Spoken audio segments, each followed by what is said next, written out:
So today we're going to be navigating through the breakup waters, healing and moving forward. A breakup is one of the worst things somebody can go through, especially when a relationship was intentional. You're not alone. I felt it too. And the feeling was like losing somebody for life and also like the world is ending. What happened? Was it my fault? Where did it go wrong? Let's start talking about anxious attachment styles when there's a breakup. Psychologists are saying, and they found out that 1 in 5 adults use this style to guide their relationships. And it's something that we inherit from our childhood and with our parents. And this is rarely our fault. Yet it seems like it's in charge of our lives, and anxious attachments causes an obsessively behavior towards somebody, and we constantly thinking, are they thinking about us? And sometimes we get those negative feelings if they're not, leaving us paralyzed and unable to function on time. The bad news is a horrible feeling, but the good news is that we can heal.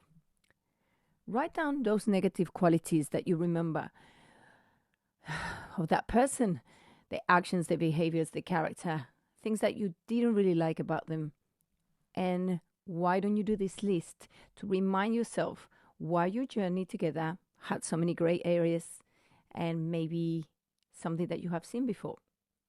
Let's go through a few things that we need to work on. Let go the idea of closure. Sometimes it's extremely overrated. And instead of beating yourself up looking for answers, it's healthier for you in the long term to realize and accept that you just weren't a perfect match for each other. If the person isn't able to articulate why they no longer want to be with you, tell yourself that the fact that that former partner of yours cannot give you an explanation, it's time to close that chapter. You should close the chapter, of course. Well, why would you wait anymore? Talk to yourself a little bit of what you deserve, because you do. You deserve somebody that will appreciate you in everything that you do and how you are as a person. Number 2, reconnect with your old friends. If you're going through a breakup and you have tremendous, incredible, and fabulous friends, you can get them to help you as a coping mechanism. Skype, FaceTime, all them great calls to hear the voices when you are on that breakup space. It's going to help you. Make plans with them, go to a social event. This will really help you. But just remember something, that when they're available, it's not that they don't care for you. It's probably possible that they're busy, and these bigger supporters of yours, they have to recharge. And please again remember that it's not because they don't care, it's because they want to care, but they have things that they need to recharge themselves with to come back to you.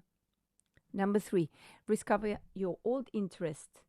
Research has actually shown that pursuing interest from the past is a great coping mechanism.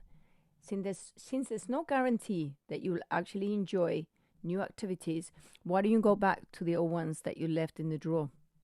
Do you remember those ones that maybe you used to do before this relationship? A few things that might be left in the past, waiting to be dusted off. Maybe it's the time to bring them back. The next one is try new places.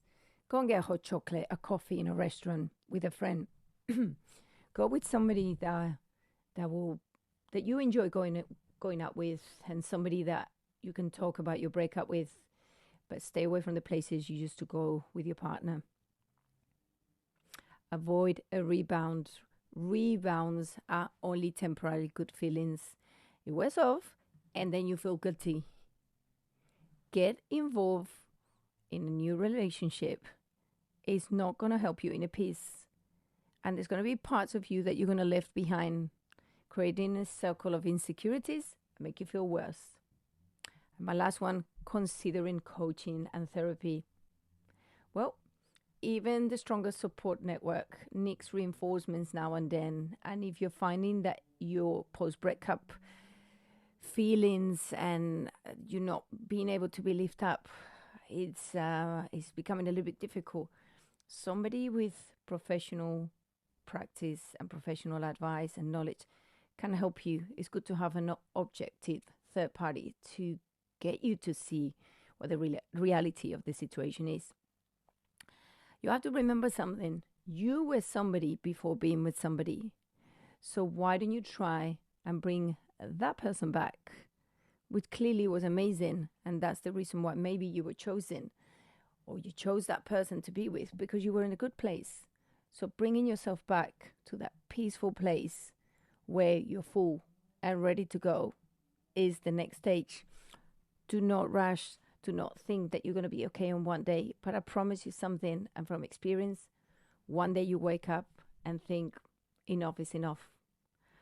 So go through it, understand it, learn your lessons, heal yourself, and be patient.